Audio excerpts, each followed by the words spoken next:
Yes, people. We're back for another episode of Eyes on the Ball, your favorite podcast with your boy Daniel right here. I'm hosting top of the league clash. It's another big game, Chelsea v Tottenham.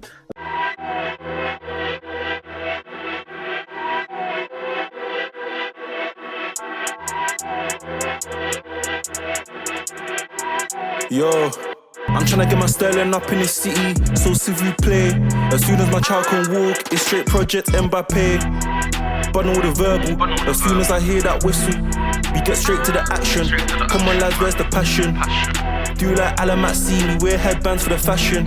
If the defenders drop back, we counter and then attack them. I got my eye on the ball, I got my eye on the ball, yeah.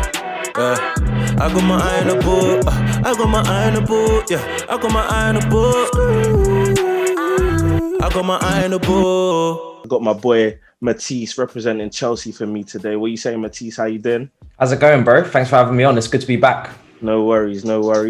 And then Tottenham, we got two fans representing Tottenham today. Got my girl Maya. How you doing, Maya? I'm good, thank you. Yeah, how are you? I'm good, thanks. And I got my boy Fuad from Stoppage Time TV. How you doing, my bro? All good, bro. Thanks for having me on, man. Yeah, man. I just had to get it in. I needed to make sure I got the right Chelsea fan based off the fact that Lampard said he only believes in proper Chelsea fans. So I think I got the most proper right here. And then obviously the same goes for the Tottenham fans. But yeah, I think we should go straight into it. Matisse, the question I got for you is, where's this game going to be won and lost for Chelsea? Oh, well, for me, it's all about, first of all, Harry Kane and Son, how Chelsea deal with them. Obviously, the opposing players would be Kante for me, because I know Kane's going to drop deep. So for me, Kante's got to be on him. I said this in my own preview. I just feel like if there's anybody who can stick to Kane, it's going to be Kante. Very much similar to how Ander Herrera did it for Hazard at the Bridge a couple of years ago, or quite a few years ago now. If you give Harry Kane time and space in this Tottenham team, he's the orchestrator. He's the one that really pulls all the strings. He's become De Bruyne plus Kane. And what I mean by that is he's the playmaker and the striker. So he can score the goals, no problem. But he's also the one that creates the chances for Son, for the wingers. And he can spray the passes, no problem. So how we deal with him, if we can nullify him and stop him, then I think that gives us almost a 50% chance more of being able to just completely win the game outright. And then going forward for us, for me, it's all about Hakim Ziyech and Reece James on the right. They're the ones that's where our chance creation comes from. Our team's a little bit lopsided in that way, but in a good way, because we've got runners in Chilwell and Werner on the left and whoever it may be. But Ziyech and Reece, both great deliverers of the ball. If they can be on form and really, be clinical with what they do, and they don't take too long to really create clear-cut chances for those strikers like Tammy and Werner, they can really deliver the quality balls that I expect from them usually, then that's going to cause a lot of problems for Tottenham. Alderweireld's out as well, from what I know at the moment. So that weakens their defence as well. He started against Man City in the 2-0 win last week. So those two, if Tottenham can't contain them, it's going to be a problem, because if you stop Ziyech, Reece James will cross it, and they can both go out and in, both good dribblers, both. Reece James can be an inverted fullback if need be. So that's where I think the game will be won and lost on our side, if we can get those two going. What would you say your response to that is, Maya? To be honest, yeah, I completely agree. I think we know the way that Jose is going to set up for this game. How we set up for City was perfect. It worked. Why wouldn't he do it again? So yeah, I think everyone's aware of how Jose is going to approach the game. And rightfully so. If Son and Kane are up for it, then that is where we will win the game, I believe. Chelsea, you're very strong in your wide areas, from your forward wide areas and your fullbacks as well. They're both very attacking, informed fullbacks. I like Reguilon, I do. He's looked great. However, I'm still not fully convinced about the strength in our right side. I think Matt Doherty and even Serge Aurier, it has improved, but they're both for me here, whereas both Chilwell and Reece James are here, Reguilon's here, whereas Matt Doherty and Aurier are both here. Both consistently. Now Aurier's looked a lot better, and Matt Doherty as well consistently, but still here. So I'm worried about that, our right side, the left side. And I think that may be a weakness that can be exposed. Fuad? What do you For think? me, it's a battle of the defenses, to be honest. I think Chelsea's defense, this is now the first time they've kind of got some solidity, but I feel like a lot of the fixtures they've played, kind of the Burnley, the Newcastles, they've been teams that they've been just happy to kind of sit back. And I think we will similarly sit back, but on the counter, we've got arguably the best front two, in all honesty, in Kane and Son. So this defense for Chelsea, that will be a test for them. But for us, as you mentioned, Toby's a massive miss. Him and Dye have kind of formed a solid relationship there. And for me, I think that's definitely going to be a dent in our kind of a hole there for Chelsea to take advantage of. I think Tammy's coming to form. He could probably take advantage of that. But similarly to what Maya said there, we're very lopsided. I don't think Chelsea have that problem where Matisse said that. I think you lot are very kind of, that's probably your strong areas that kind of out wide. For us, on the right side, no one's claimed that kind of right wing role to themselves, whether it be Lucas, Bale, Bergwijn, no one's kind of stepped up to the plate. But for me, personally, I think this game will be won and lost kind of in defence, in all honesty. I think how that Chelsea team handles Kane and Son on the counter, as well as Reguilon, I feel like, on that left side, and then how we kind of plug that hole in kind of Toby, is it? Because I don't think Sanchez, for me, is the option. I'd love to see Tanganga. This is kind of a West London derby game. This is kind of last season when he kind of got thrown in the fire, was it at Liverpool? He really stepped up to the plate against Mane, and I think in this kind of fixture, listen, we need that kind of hunger and kind of passion to be played with. This is a two-part question because it's interesting what you guys have said. So I'll come to Fuad first to reply to the first part, and then Matisse, you can answer the second part of this question. First part, don't you think it's interesting though how Dyer has become so important? Because I know you haven't been the biggest Dyer fan, but he's kind of progressed, and Mourinho's kind of stuck with this idea. This guy is Portuguese. He's a leader in the dressing room. I like this guy, and I want him in my team. And he's kind of improved. You have to admit it, even for yourself. I think from a personality aspect, I agree. He's actually one of the few characters in there who rile people up, who kind of get in their faces. And you need that in the dressing rooms. Where he's saying he wants these nasty guys, he fits that profile kind of perfectly. For me, it was always a case of, I don't know what his best position is. Is it centre mid? Is it defensive mid? Is it at centre back? Yeah. A few times he played right back and he played half decent. So it was like, he kind of hadn't figured out his best position. So when I'm seeing him get thrown in at centre back, when at the time I thought we had plenty of options. I thought Sanchez wasn't being given a fair chance. Yeah. I thought Toby and Alderweireld was still kind of the stronghold of that back line. I saw Tanganga coming through. I'm like, why are we all of a sudden forcing this guy? And he was horrible in the first couple of games. Yeah. But when you see improvements, you have to acknowledge it. And this season, for me, he has actually been one of the better centre-backs in the Premier League. And whether Jose's been able to get that level out of him through his coaching, I don't think a lot of people have expected that, even myself. But you got to give credit where credit's due. But can he continue it for the rest of the season? That's my thing. I don't personally still feel 100% in that. Yeah. But personally, for the short term, I'd happily see it till January, see where we can get. Interesting. And then coming off of what Fuad has said, he was obviously talking about the centre-back partnership in Tottenham. If you look at Chelsea's centre-back partnership, would you say we probably have the best centre-back partnership in the league right now in Thiago Silva and Zuma? Because Zuma, I believe, statistically, he's one of the best in Europe. He's won like 90% of his aerial duels. He's looking a lot more comfortable on the ball. Would you say we have the best centre-back partnership in the league right now? Yeah, I'd say so. You know, after Van Dijk got injured for Liverpool, unfortunately for them, that kind of took them out of it because their centre-backs are a massive drop-off after him. And I think one thing about Silva and Zuma is they complement each other very well. I think I said it very often last season, we have a lot of secondary centre-backs that lack a leader, lack a communicator and organiser. And I think Silva's come in and he's become that. He's literally the go-to guy. You can see a drop-off when he's not on the pitch. We did keep a clean sheet with Newcastle, without him, but I wouldn't want to go up against any decent side without Silva because he's made all the difference. Even at 36, for me, he's one of the top centre-backs in the Premier League, if not the best individually, because, you know, from everything from his ball playing to his commanding of the box, winning headers, marshalling others, improving others around him, as we've seen with Zuma, you know, it's been immense. So I would go as far as to say that that's the best centre-back duo in the Premier League at the moment, yeah. I know Fuad disagrees. I'm going to come to you. But Maya, what do you think about that assessment? Do you think Chelsea have the best centre-back partnership in the league right now? I think up until this point, without Toby getting injured, I feel like Chelsea's and Tottenham's centre-back partnerships have looked the most assured, especially seeing Kurt Zouma and his progress alongside someone like Thiago Silva. Like you said, I think they do complement each other really well. I feel like... You can say it. You can say it.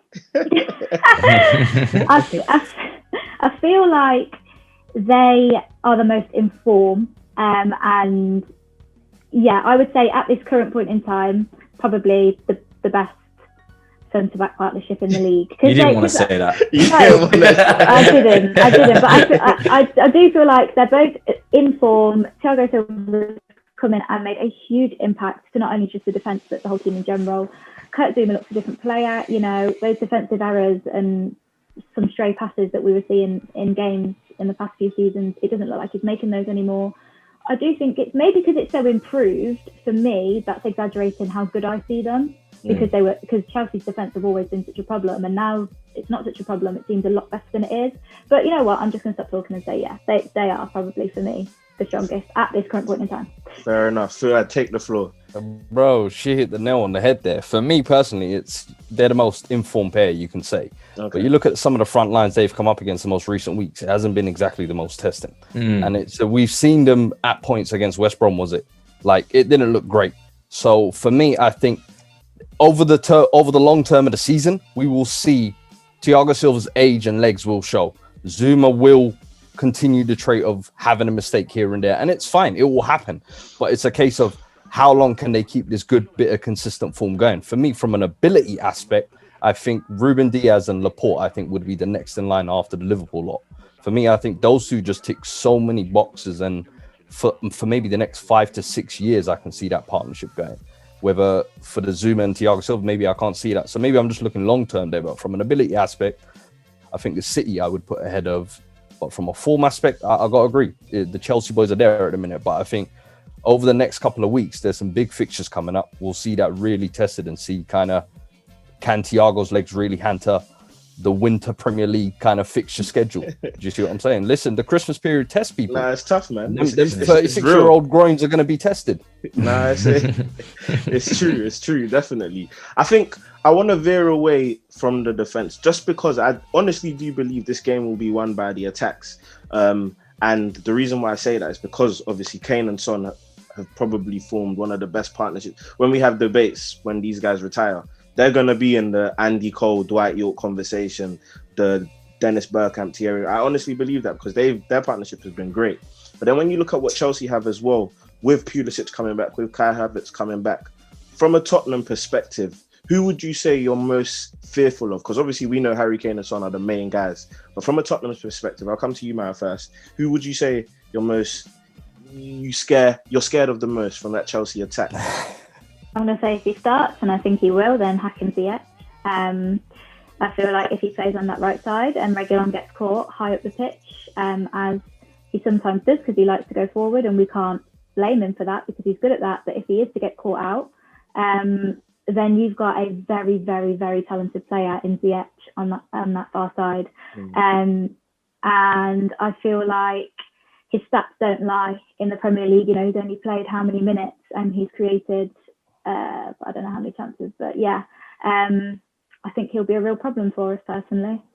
100%. Fuad, do you agree?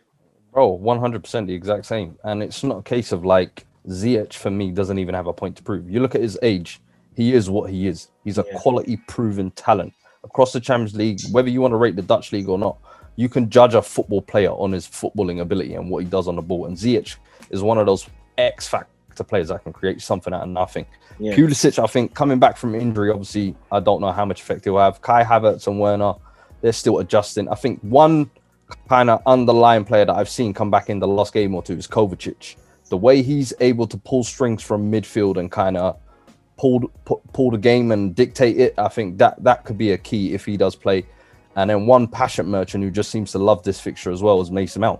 I don't know what it is. He seems to love playing Tottenham. He always seems to score, assist, to do something. So he might be one to watch as well. Definitely. Talk to me about Ziyech though, Matisse. Why is Ziyech so important to this Chelsea side and the way we play right now? And why would he be a very, very important weapon against Tottenham? Well, he's gonna try his party trick, which is the crossfield ball. He's gonna try and switch it over to the far the other flank. And I think the weaknesses that Maya brought up earlier in their right backs, whoever they select, if Werner and Chilwell can make those off ball runs and the concentration isn't on point from their right back, then they're going to have problems, because that ball is very dangerous to defend against as it is anyway, even if you are switched on. So if you're not, and there is a weakness at right back, then Werner, Chilwell. We saw Chilwell score already this season from a Ziyech ball. We know Werner's going to make those runs as well. That's just in his nature anyway, as a striker. So if Ziyech can make those crossfield balls and their right backs are not switched on, then there's going to be a lot of problems over there. It's going to be interesting, because the big dilemma for Chelsea is whether they start Kai or Kovacic. Kovacic has been playing a lot of games recently, or the last couple of games, because Kai's been out with COVID. But if they do start Kai, there's going to be an interchange, I feel, with him and Ziyech. They're a lot more fluid. Kai has played on the wing for Bayer Leverkusen as well. He's played false nine. So he's a little bit more fluid in the attack. It's going to be whether Frank really wants to go for it. That decision he'll have to make between Kai and Kova, because Kova is obviously maybe the more stationary midfielder, even though he has been taking up advanced positions in the last couple of weeks just to do his role. But if he goes with Kai, then you're going to see Ziyech float, and that is going to become a big problem, because Ziyech can come into the 10, he can come very central, he can drop deep and get the ball as well from Kante if he wants to. Ziyech is not one of these players that will stay out wide and hug the touchline. He'll float around, and it will be up to whoever has to pick him up, and that's where it can get confusing for Tottenham. Yeah, no, definitely. Touched on some good points. I think what's interesting for me as well about Ziyech, and I think what's so good about him as a winger, is that he's not just a dribble winger. Sometimes crossing is so good. I don't know if, when I think back in the day, he reminds me a lot of Ashley Young when he used to play for Aston Villa, and Downing when he was also at Aston Villa. Those guys cutting under Martin O'Neill, literally put balls into the box for guys like John Carew, Gabby Agbonlahor, and that's the throwback glitch. Huh? I was like, I could have used a better example than them two. Them, man. But you know what? They weren't winning titles, but they were mad. They were finishing fifth. Do you know what? Oh, Ziyech is clear out here. No, he's clear. But I get the example, because they were wild. The playing style, I hear it. Yeah, they were wild. That Gareth Barry holding, and it was a wild. Don't mind Fuad, because really and truly, what I was doing, I was throwing it back for our younger viewers. Do you get what I'm saying? They wouldn't know about that link up. Nah, but totally agree, man. Ziyech is definitely in a level above, and he'll definitely prove his worth. So the fact that you lot stole him for that fee, under everyone's nose before the window opened, is still one of the things that frustrates me the most this season. I think every time I see him in a Chelsea kit, I'm like, how did no one else see this guy and think his versatility, his quality, technical ability, the feet he's got, like end product, he ticks every box you want in an attacking midfielder in today's game. It's two things really, to be honest.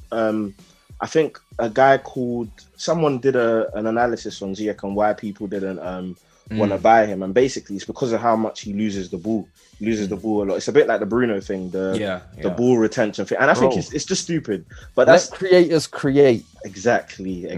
But that's a story for another day. One thing I definitely want to get an opinion on, and it's definitely the running theme on Twitter right now. I try not to get indulged in it, because Twitter can get you involved in debates you don't really want to get into, but it happens anyway, and I think it's important to address it. It's Timo Werner.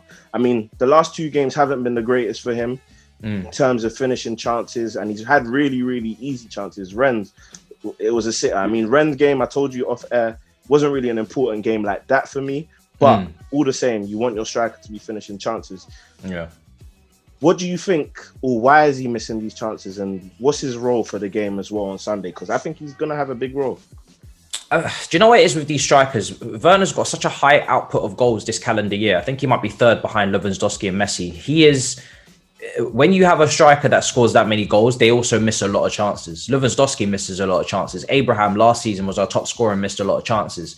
And it can be frustrating for fans, but these guys, they get themselves into positions to score so often that they are just going to miss a lot of chances. Now, the thing is with Werner is that he does need to improve. Do you know what I mean? There is areas where he does need to improve despite the amount of goals he scored, from everything from really his first touch to the fact that, you know, sometimes his composure 1v1 can be slacking as well. Like I said, like you said, that game against Rennes, that was one of the misses of the season, if we're honest. Do you know what I mean? Let's not dampen it down. It was a shocking miss. But the thing is with Werner is that he's a second striker. He's not really a winger, and he's not really, for me, a lone striker. He's someone that plays off someone, and he's been playing off Tammy. But in general play, if he is out on the wing, he can look a little bit, I wouldn't say look lackluster, but he's not a natural winger. He's not a Pulisic. He's not a Hudson-Odoi. And I don't really worry about his confidence, because he is a very confident player. To lead the line for RB Leipzig, one probably the most hated team in Germany, takes bottle. To do it from a young age, which he did up until before he joined Chelsea. When he speaks in the media, he's a very confident guy as well. So I don't worry about his mentality. I think Frank Lampard's looked at these players that he's brought in over the summer, and he's got the mentality of them spot on. You look at Ziyech, you look at Chilwell, Thiago. These guys are, you know, they either are winners already, or they want to come here to win titles. They're speaking the way that they should. So I'm not worried about his mentality, but I am worried mainly about his fitness. I think I would have rested him against Rennes. I think he looked tired in that game. There was a game he was meant to be rested. It may have been Burnley, but then Pulisic and Pulisic picked up an injury in the warm-up, and then it meant Timo had to start. So that told me already they were planning to rest Timo, but they didn't get the opportunity because of the injury, and it kind of just forced their hand. And from that moment, he's never. I think if you go through the whole season, he's played almost every game, I think. So he hasn't had a rest. And he does need one, because his sprints are high intensity. You look at even that Newcastle game where he wasn't the best, but he created the assist for Abraham, and his sprint for that assist was nuts. Do you know what I mean? The turn of pace was ridiculous. So Rennes, I would have rested him. So I wasn't surprised for him to put in a poor performance. He's going to probably start against Tottenham, but at some point they just need to rest this guy, because the thing is with him is he's one of them players that if you don't rest him, it's like Mount. They'll just keep playing. Do you know what I mean? They'll just keep going and going and going until they tear something. Do you know what I mean? They're just wild. No, 100%. I get that. Before I come to the Tottenham guys for the question, one of the Chelsea guys is going to come in now. And while Sam gets himself sorted out, the question I have for you, the flip side on the Werner thing for me is Ndombele. And the way I see it is, or the way I'm trying to picture it to you is, Ndombele is someone who, when he first came as well, he took a while to adjust. Obviously, watching the documentary as well on Amazon Prime, we saw he was trying to adjust. They brought Musa Sissoko to try and get him to fit in. And you see Mourinho going to the park to train him during lockdown, things like that. Just shows you how much Mourinho was actually trying to get the best out of this guy. And I think this is a big game for him, because I don't know if you remember Stamford Bridge last year where we beat you 2-1, I believe it was, at Giroud, and I think, but I can't remember who scored, but Ndombele had a very, very poor game. But now coming back into this fixture, he's looking confident. He's looking like the guy we expected him to be. I think he's being allowed to thrive in a role which suits him as well. But yeah, what are you guys' opinion on Ndombele and his transformation? Maya can go first. I don't think it was a secret to anyone that he was struggling when he first came. Fitness, just everything really. I don't think he was being played in the correct role. And I think Højbjerg coming in the summer has helped him now, like to say, be able to play in his preferred role. I, as a Tottenham fan, was quite confused, because I wasn't quite sure what was... We knew as Tottenham fans that his fitness wasn't great, but we also knew how good his ability was. So as Tottenham fans, well, me anyway, I don't know about Fuad, but I was quite a bit confused last year, because it wasn't discreet. It was awful the way he was being treated. But now I can see the bigger picture, and obviously Jose was just putting in so much work because he knew what he was capable of, and now we are seeing what he is capable of. Like I said, Højbjerg coming in, I think, has really helped Ndombele. It's really freed up a lot of space for him to be that incredible magician that he is in the centre of the park. And I think that in the next couple of years, he's going to really, really take the Premier League by storm and be in contention to be one of the Premier League's best midfielders. Hey, listen, for me, I think, just to touch on there, personally, I think the treatment last year was kind of deserved for me. I think, but one thing people always forget is the adaptation period for a player coming in from foreign league sometimes. And it's similar thing to the Werner and even Havertz.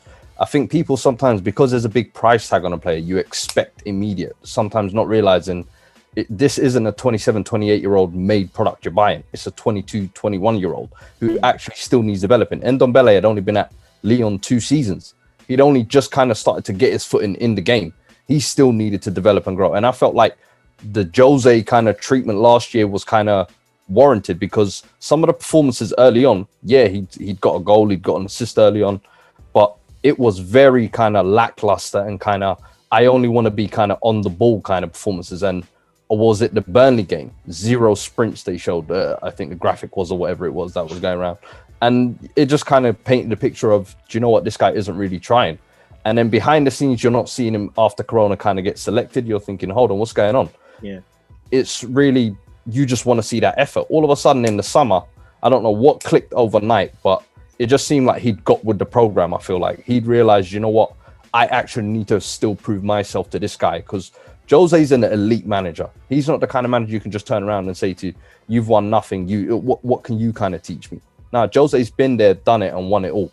So when he's telling you something, he's only doing it for your benefit. And I feel like now we're getting the best version. You're seeing Ndombele the other day. I saw him sprinting back all the way from box to box. It didn't look great. He didn't get to the ball, but it's that effort that we're seeing now to go with that technical ability. And I think what Maya touched on there as well, surrounding him with workhorses like Sissoko and Højbjerg, that allows him to not do as much defensive work as he has to. I like that now he's playing more of almost like a number 10 role, because last season I felt like people were still thinking he's a defensive midfielder. And I'm like, no. If anyone's watched him at Lyon, he is not a defensive midfielder. He wants to be on the ball. And I feel like now this season, people are really starting to see him kind of flourish and kind of open up. And I feel like... If you look at his heat maps, I'm sure, I haven't seen them, but they're probably higher up the pitch than Harry Kane's. Yeah. And I could put money on that, honestly. When you see him play, he's always in front of Harry Kane. Yeah. It's and almost like what Dele Alli was doing a little bit. Yeah. Mm-hmm. But that's the evolution of Kane's game, I feel like, as well, because Kane's willing to drop so deep as well. But that is kind of now the other side of Ndombele's game we're seeing. We're seeing him get forward a bit more and have that running. And that's all we wanted to see. And now, for me, what is he, 23, 22? For the next 4 or 5 years, we've got arguably a potentially world-class player here, I feel like.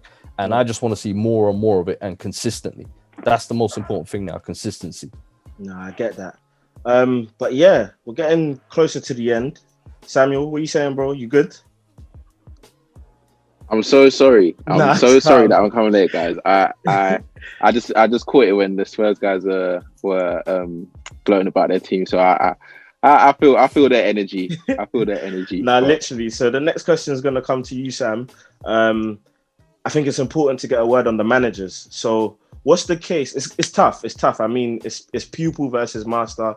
It's that kind of vibe. It's obviously going to be phrased as that. In the league anyway, Lampard. Father and son. Son. Literally. Yeah, father and son. Yeah. In the league, Lampard has 2 over Mourinho right now, so it's 2-0. What do you think? Do you think that plays into our hands, into Lampard's thinking? What do you think Lampard can do to make sure that Mourinho doesn't get one over on him, like that kind of vibe? What do you think? I just think that Lampard, after those 2 results, that, like you're saying, I think he's now got the belief that he can do it. Like, he beat Mourinho's side with a worse squad. Obviously, they had a worse squad as well. But the team that we have now, and over the course of the season, he's proven to himself that he can build a team. He had so many doubters about who he should be playing, how many games they should be getting. And I'm sure that was playing in the back of his mind. Like, can I really do this? Can I really be the guy to transform a team where I've brought in players, I've been given the money to get players, and now I've got them, and now we have to basically make a world-class team. And I think with that confidence that he's been building over these last few weeks, I think, he definitely feels like he can definitely get one over on Jose, just because of, I think, the style of football that he is playing. It is, I wouldn't say Mourinho kind of plays into his hands, but the type of football that I've seen Mourinho play with his squad, even though his squad is better, he still likes, he is a defensive manager.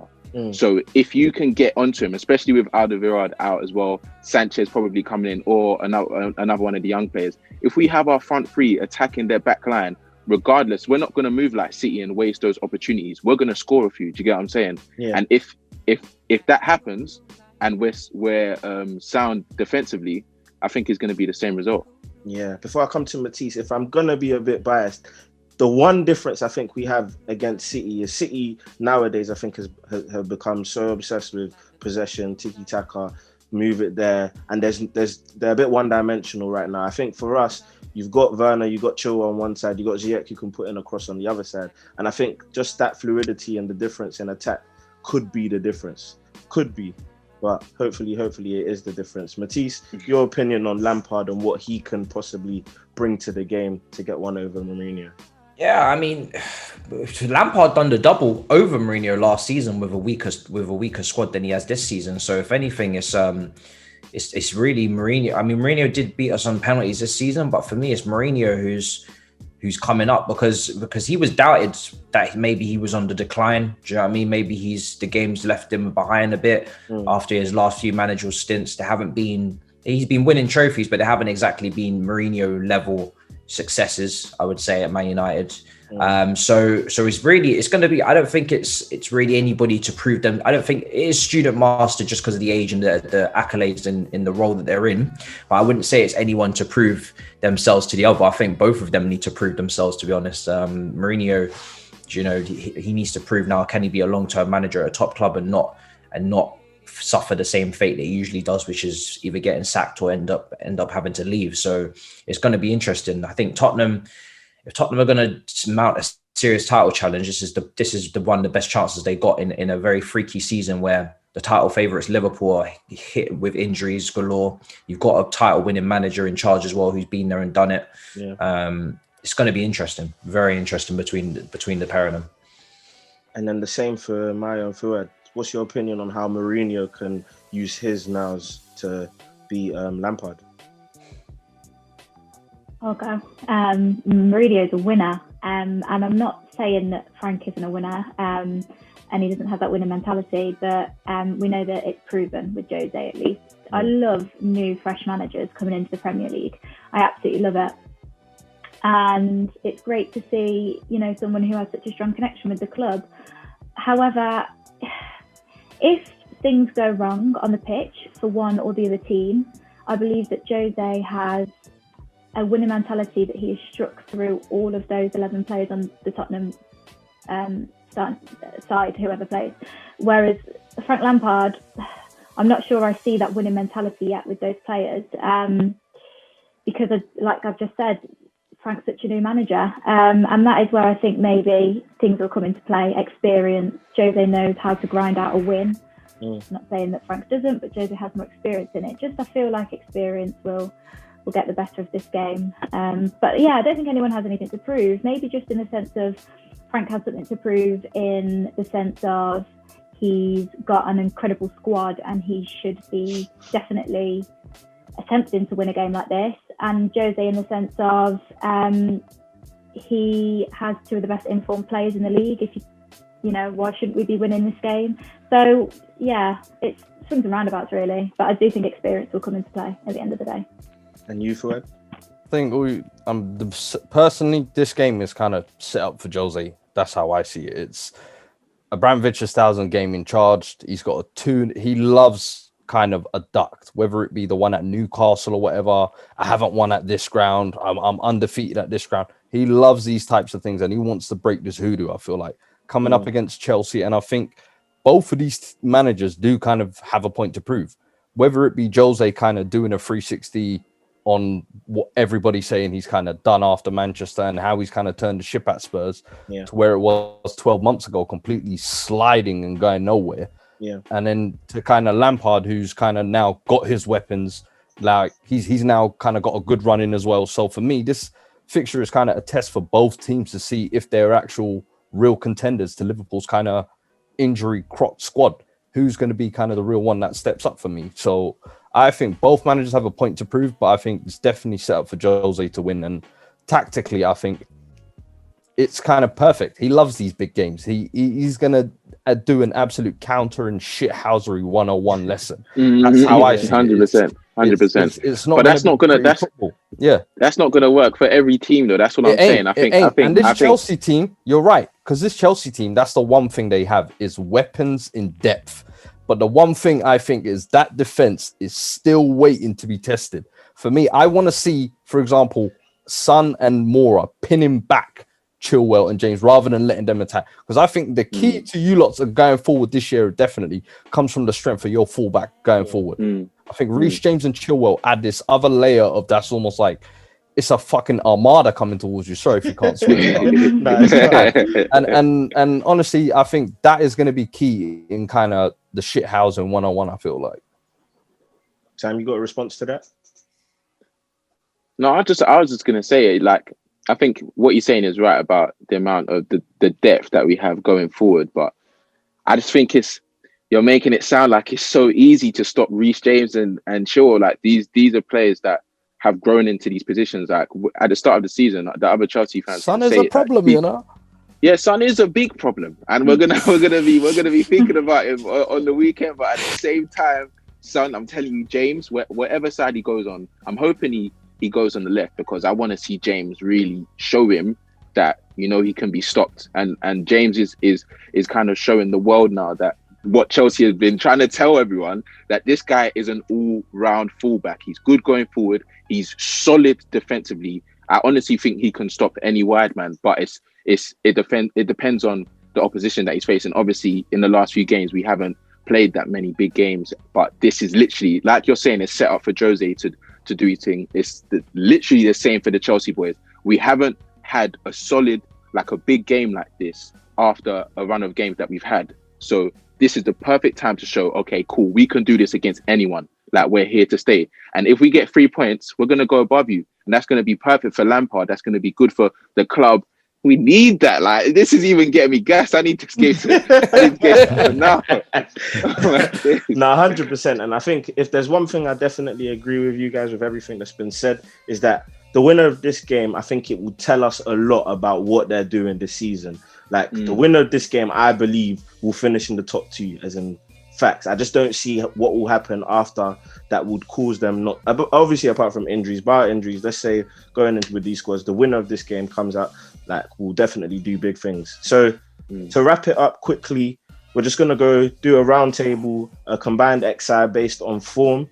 So whatever position, I'll obviously give you the position and then you will say what player goes in that position and why, as opposed to, or as it negates to the rest of the guys who could be possibly put in that position. So yeah, I think we'll go with Matisse first, and he has the responsibility of the goalkeeper. Which goalkeeper do you think you want in your... That's easy. Easy. And it has to be Mendy for the sheer fact that not only has he been a massive upgrade just for our club, do you know, it's almost unspoken of how it's I usually have words for everything, but I don't have words to describe just how big an upgrade this is. It's ridiculous. Do you know what I mean? He has been the bar has gone beyond the floor. It has. The floor just begins to feel good. Yeah, exactly. But Mendy could have come in and really just been average, but he's been way up. He's exceeded expectations. You know, everything from his passing being of a solid standard to him commanding the back line, his communicating, everything has been so good. Everything, man. He's huge. He's been a huge part of our clean sheets. He made massive saves against Rennes there, double save from a corner. He's just been unbelievable. His height, his stature. So for me, I pick him in goal. If I'm picking between the two, he's the upper. More so for me though, quickly, just touch on why Mendy over Lloris rather than Mendy because of what he's done for Chelsea. Why over Lloris? Guy, man. I mean, sorry. Lloris does have a mistake in him. I feel like if I'm looking at the two goalkeepers, just on the sheer fact of who's got more mistakes in them, it's Lloris at the moment. I've seen a lot of Lloris mistakes in the last couple of years. I've seen Tottenham fans. I've seen him benched actually at Tottenham quite a few times now in the last couple of years. So I feel like, I don't know if Lloris is how you guys feel about him as Tottenham fans, but I just look at Mendy and I just see a superior goalkeeper. I just see him as this guy that's just untouchable right now. As a goalkeeper, this season, he hasn't made no errors. Like, he's come into the Premier League, he's made no flaws. He's got no flaws. So until someone shows me some flaws, then he's the guy that stands out on top right now. Because I know if I'm picking a goalkeeper to command my box, I'm picking Mendy over Lloris. Here's the thing, though. The span of what we've seen, like what you just said Yeah. there, yeah, because you've seen more of Lloris. Of course, 5, But 6, 7 years. okay, let me finish. We've seen 7, 8 games of Mendy, and we're going on And like, no problems. No, but and no no reason. problems. mistakes. I'll No tell problems. you, when the howlers come, I'll be letting you man hear It's about not it. a when. No, but It's not a when. you can't tell me, yeah, as a Spurs fan, yeah, you cannot tell me that you felt 100% with Lloris being in goal and being your captain. Here's one can't thing. lie, This season, yes, I have been. And do you know what? Yeah, and I only say that, yeah, because but I was one of his biggest critics. Exactly. So I was one of his biggest talking critics, and I did not I thought he was on the decline. But last season, when he come back from that big injury, I thought maybe post-lockdown, he has been one of the biggest improvements and part of our defense being better. It's about time. It's 100%. But here's the thing, he's been like that. It's only maybe the last 2 or 3 years where he hasn't kind of formed up to levels. Lloris was almost a pillar of consistency in the Premier League. Let's not forget that. Because when we had the best defensive records, was it 2 years in the Premier League? He was a part of that as well. People forget that.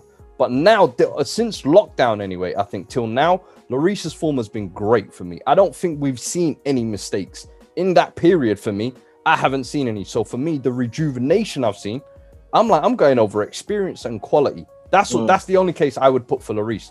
Other than that, I can hear the Mendy case. I'm not going to lie. He has been a massive improvement at Chelsea. Massive. Nah, that's fair enough. I mean, we can go on and on about who we put in goal. I mean, just to type the debate, Mendy has 4 clean sheets, Lloris has 3. So that's it for me. I mean, fair enough. I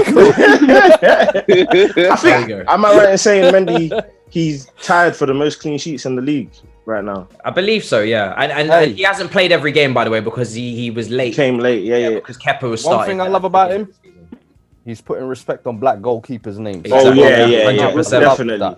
100%. Love that. Definitely. 100%. So yeah, that was your responsibility, Matisse. To make it fair, I'll go Chelsea, Tottenham. So my centre back. Who's the first centre back? I'm gonna go Thiago Silva. I think. Rate you. I rate you.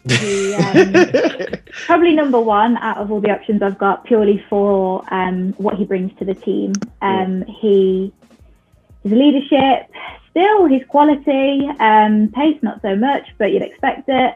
His overall game is very good, and he's transformed that Chelsea defence. So I think he needs a definite centre back spot.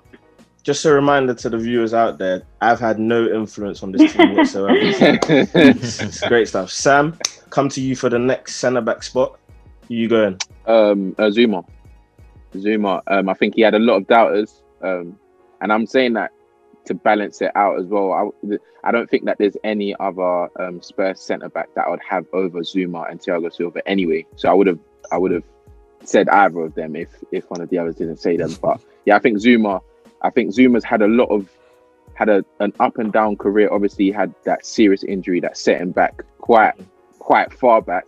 A few loan spells that didn't go well. Then he came back to try and win his spot. He was still in and out of the squad. Even up until the transfer window, we were still saying some fans were happy to see him go. Some fans are happy to see him go, Rudiger, Christensen. But out of the lot, I think he's the one that's made the best strides forward. I think he's won the most aerial duels in the Premier League. He's looking more he has just a tendency to do something mad. Can't lie, every now and then. But I think those are happening less and less. And I think playing alongside Thiago Silva, he's learning his game. He doesn't have to make those rash challenges because he can recover. He doesn't have to try and find a pass that your right back's right next to you. Do you get what I'm saying? His decision making is just getting much better. So yeah, I think him over Toby and Dyer. Yeah, him over both of them. That's fair enough. He actually has he's won the most aerial duels in Europe, not just the Premier League. Wow. So it's crazy. Left back. To be fair, we've had arguments about this in the past. So I already know what he's doing. Left back, Fuad. You know my boy Serge. You gotta go in there, man. I'm sorry. Because what I'm saying is, Ashley made him down. And the rest of the game. Locked. It's fair enough. It happens, you know. That was almost like the perfect baptism of fire to kind of welcome him to the Premier League and realize, hey, this ain't gonna be an easy ride. So for me, what I've seen from him defensively, I didn't even expect him to be this good defensively, in all honesty. But I think Chilwell for me isn't that great defensively, if that makes sense. Chilwell's strengths is going forward and is kind of his engine up and down that flank. I feel like Sergio just brings that extra bit of quality end product, whether it be right foot, left foot, end product, and crossing. Maybe they're kind of the same, but I would say he can definitely add more goals than Chile would, and assist, I would say. So for me, for that reason, I would only pick Sergio ahead of Chilwell. The difference isn't much. But it's not much. That's why I'm not going to say nothing, because it is. I rate Sergio a lot, so I'm not going to say it. Yeah. To be fair, some of the fan base wanted him before we wanted. Yeah, I wanted him, so that's why I can't say nothing. Same. So, rather than doing like DM, centre mid, and all of that, we'll just do the three most informed midfielders in your opinion. So, wait, you forgot right back. Oh, did I forget right back? How you forget right back? Matisse then, right back. This is the easiest. I think it'll be easiest answer. That's why I forgot. There's no disputing it. We've already spoken about Tottenham's weaknesses. Reece James. Reece James has to get it. He made his England cap, for God's sake. The guy has just been immense. Do you know what I mean? For me, even last season, he was our biggest chance creator on that right hand side with the crosses, and he was just getting robbed of assists. This season, he's turned it up a gear. And he's just been top quality. Like I said, complete footballer, can do it all. Play multiple positions, but right back is where he's going. So he's been quality. Perfect. Maya, centre mid, first position. So you said it doesn't matter. We're not doing DM anymore. Yeah, it doesn't matter. Just the three most informed centre mids in your opinion. Yes, Tanguy Ndombele. 100% walks into it. Don't think anyone's going to disagree with me. So let's move on. Right then. Sam, next spot. I'm going to say Kante in it. I'm going to say Kante. I was going to say that Havertz, obviously the COVID shagged him of a few games, but Havertz in that number 10 role would give Ndombele a run for his money in it. That's what I'm saying. He would. We'll wait and see. We'll wait and see. Because remember, this is Ndombele's second season. Havertz is just coming in and he's already feeling comfy. Scored a hat trick already getting a few assists here and there. That's what I'm saying. But I'm gonna say Kante, because obviously he's still the best DM in the league, probably top 5 in the world. People tried to doubt him, still showed his quality. So yeah. Yeah, make sure you check out my video on why Kante is still the best DM in the world. Good video as well. Make sure you check it out. Appreciate it, bro. Fuad, third final centre mid. Well, I would say one of the contenders for his best DM throne in the Premier League very, very soon. I think arguably one of the signings of the season so far. One of the gems. I think Højbjerg, I've got to put in there. I think for what he's done to kind of improve this Tottenham team. And I was one of the people that actually thought he would definitely make this difference, because I thought what he brought to Southampton was massive and went under the radar because it's Southampton. But the leadership, the aggression, the pressing, the constant, even the wanting the ball from the centre backs and then turning and actually playing a pass forward rather than sideways 95 times. It's like I love what he's brought to this team, and I think right now he's Kovacic. We've barely seen him. Havertz maybe not in the best of form. So for what he's doing right now, it's got to be Højbjerg for me. Nah, even a word on Højbjerg. I think when the signing was actually made, I said that the reason why Tottenham's window went under the radar is because what Mourinho did is he plugged holes rather than marquee signings, and plugging holes is the hardest thing to do in football. It's a bit like NBA. I always use the analogy. You have your 2 all-stars or MVP caliber players, but it's filling the role pieces around it that's always the hardest thing to do. So that's why Højbjerg is definitely top quality. Mount though, that's what I'm saying. People haven't mentioned Mount, and Mount is balling. When he went into that number, you let Southgate in the chat. All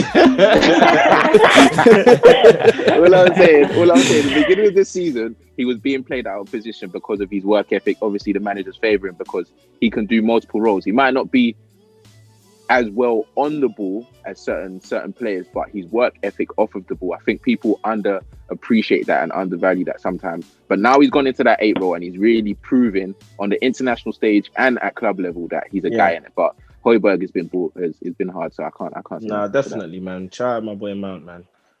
Matisse, you could take your pick. The front line, take your pick. I think the front line is going to be very easy to pick, but I'm going to obviously go with the Chelsea boy first, which is Ziyech. I think even though he's had a limited amount of games, I think it's just clear his quality. I think he's just come in and completely transformed this team. Not only has he put Mount in his proper position finally off the wing, You know, what Ziyech does defensively, people underestimate as well. He's very good work rate off the ball, closing down spaces, winning the ball high up the pitch as well for a Werner goal, actually. I can't remember exactly the game, but him and Kante closed the ball down very well before a Werner one-on-one.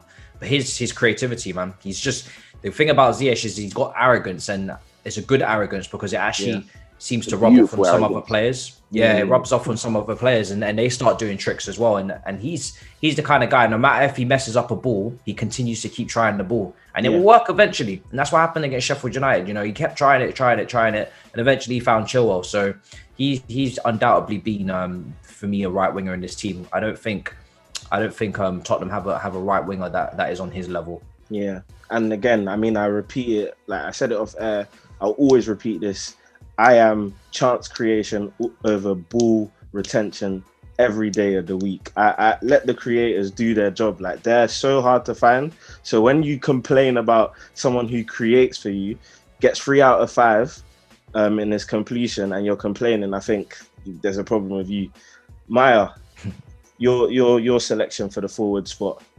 We'll just work across the line. So number 9, Harry Kane again. Don't think anyone's going to argue, but I'll say a little piece on him this time around because he deserves the respect. I mean, he's in conversations for best striker in the world. The way that his game has transformed, you know, people said that he wouldn't even score under Jose Mourinho. Yeah. I mean, he's scoring and assisting. The guy is a superstar. Yeah, just incredible. So. No, and I'm excited to hear after me a Chelsea fan give it to a Tottenham player.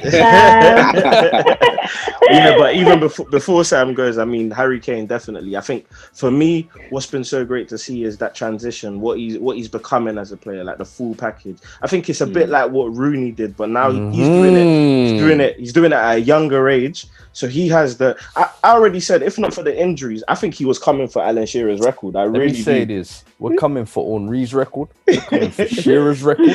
We're coming for Rooney's record. We're coming for his playing style. You better hope he stays We're coming for all of it, bro. I'm telling you. All he's got to do though is he's got to win trophies, because that's what it is. I mean, if he leaves Tottenham with one Premier League, it's worth it. It's it is. It is. One league with Roma. That's all it takes. It's got to be done. Jose. Got to be done. It's coming, baby. And then Fuad, final position on the starting 11, combined starting 11. Who are you going for?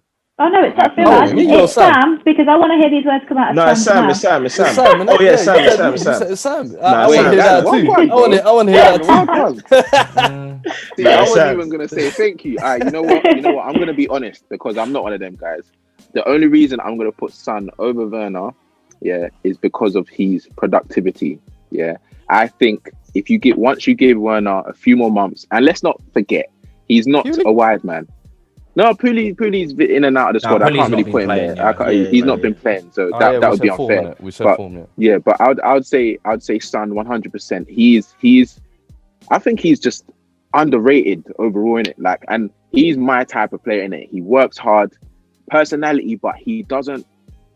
It's like he's such a humble, cocky guy. You know what I mean? Like the way he strikes the ball, it's like I know what I'm on, but I'm a walk away with it. Do you get what I'm saying? He's dual-footed. You gotta love that. Yeah, like he's I think he's one of the best wingers in the world, and I think he's not really spoke about enough. That's why I don't really mind praising him, because he's not spoke about enough. But I think Werner's coming.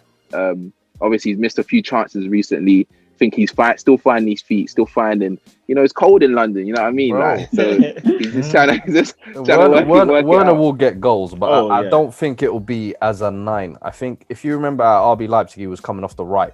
I think Chelsea, even when they've played him wide, they've played him on the left.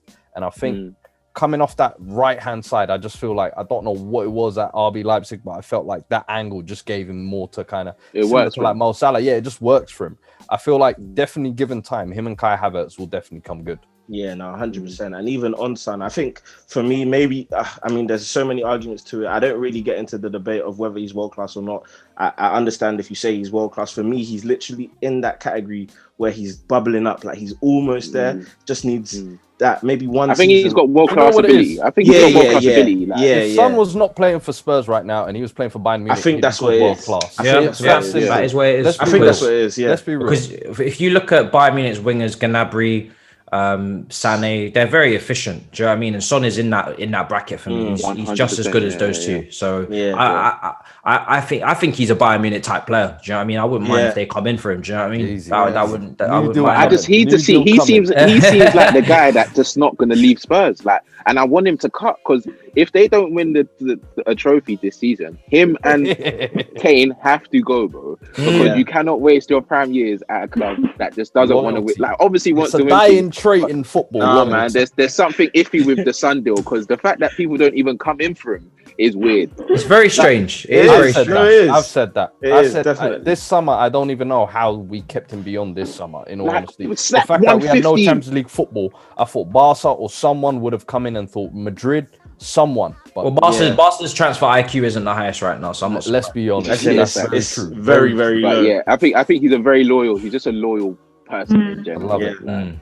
No, I mean, that's a solid team. That's a very, very solid team. I think I'll have the last pick in terms of the manager. I'll go with the guy, the savant, the greatness that is Frank Lampard. I'm joking. Of course. I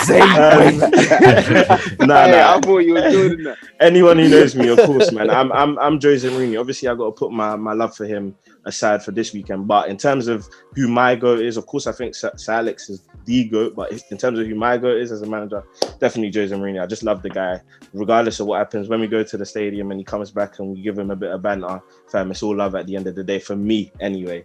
But guys, I want to appreciate you guys for coming on once again. It's Eyes on the Ball. We had the serious guys on top of the league clash. Hopefully we'll get everyone's reaction on Twitter. I'll be able to make one video and put it on just to see whether what we've spoken about has like come to fruition within the game. So we'll see what happens there. Chelsea win, come on.